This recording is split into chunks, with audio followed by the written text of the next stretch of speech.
It's Rhema Breakfast. You're with Andrew and Kat. Now, Andrew's been toying with the idea of learning Mandarin, which is a big move, right? A new language. But it got us thinking, what is it really like to learn a new language as an adult? Well, we've got just the person to help us unpack this. Joining us this morning is Professor Martin East, an expert in language education, to share his insights on the joys, the challenges, and brain-boosting benefits of picking up a new language, whatever your stage in life. So we welcome to the show, Professor East. Thank you for joining us this morning.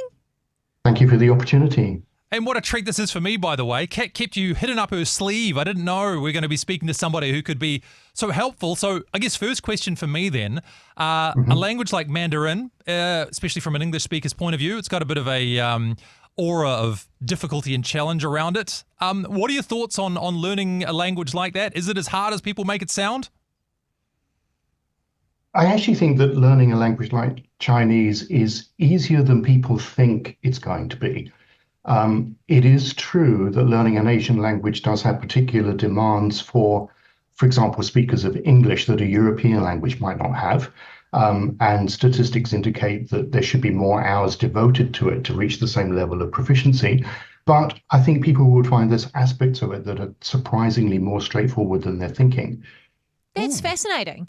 And is it true that it's much easier to learn a language, let's say, when you're under the age of 10 than when you're, let's say, over the age of 35?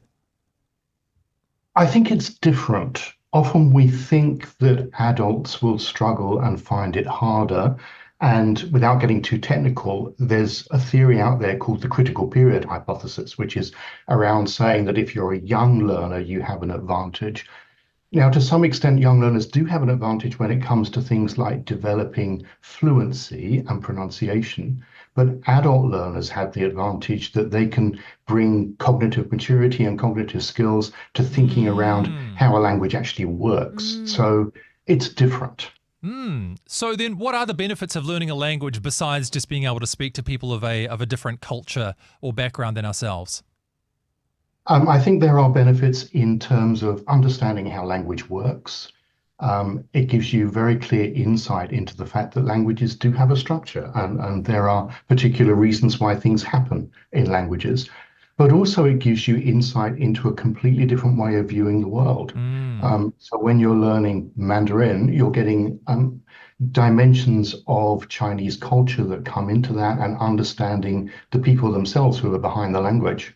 I've certainly come to see that more and more through learning Te Reo Māori, like even just learning a little bit about the language and how to do a mihi pepeha, and the way the understanding of where you fit in the world and how you belong to the land rather than the land belonging to you. That's something that you start to understand really in the fundamentals of learning Te Reo Māori. So I can see how that might actually shape your learning journey.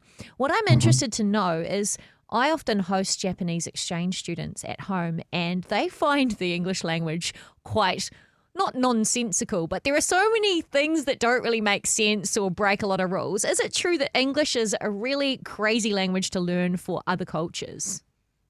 I think that comes back to the comment I made at the beginning. Asian languages are very different in their structure to European languages. So if you were hosting, for example, an international student coming from Germany, they'd find it a completely different experience learning English. But because the structure and basics of Asian languages are quite different, that presents the challenges. So it's not accurate to say that English is harder.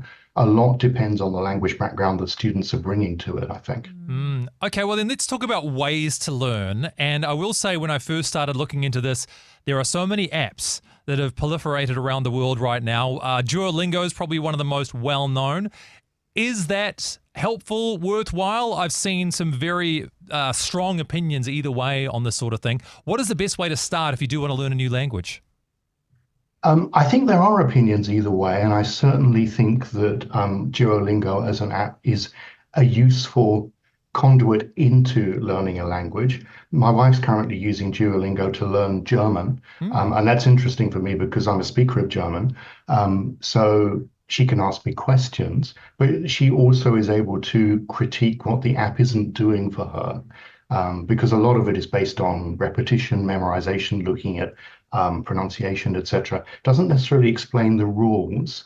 But that's where I can come in and I can say, okay, this is happening in that sentence because of this. So. And I know, because I did a little bit of German study in time, there are a lot of rules when it comes to German: time, manner, place, so on and so forth. So I guess with Duolingo, you're learning vocabulary and you're learning the sounds, but you're not actually learning the why and the how, and kind of you get probably quite stuck in a certain place.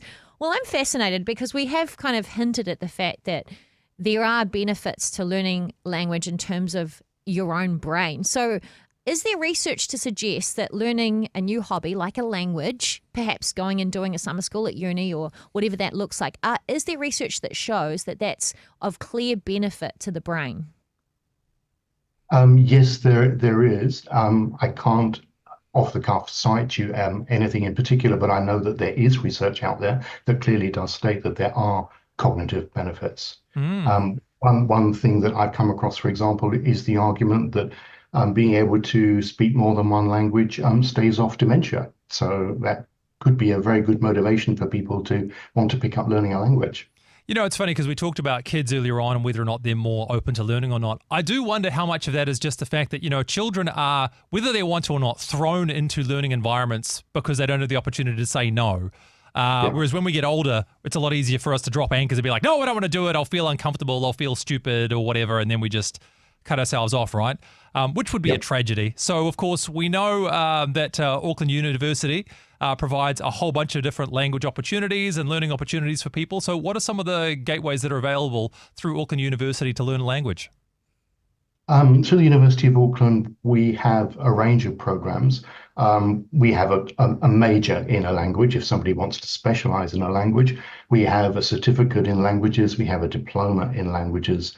And we currently offer Chinese, Japanese, and Korean as Asian languages, and French, German, Spanish, and Italian as European languages. Marvellous. Well, thank you so much for joining us this morning, Professor Martin East. And if people are interested in finding out more about going on this language learning adventure, where can people go for more information? They can certainly have a look at the University of Auckland website. There are other institutions that are offering languages. AUT offers languages. So there are various other possibilities at different levels. Some people may prefer to start at a community language level where it's a bit more low key and a bit less intense because there's less expectation to be assessed in the language. So different opportunities that are out there. Well, hopefully we've encouraged people to take their first step as well. Professor East, thank you again for joining us this morning. Yeah, thank you so much. And of course, if you want to check out Auckland University or recommend it to someone you know, you can go to auckland.ac.nz. Thanks, Professor East. Thank you. Amazing. I hope you enjoyed that as much as we did. Yeah, don't forget to like and subscribe and turn your notifications on so you don't miss the next video. We'll see you in the next one.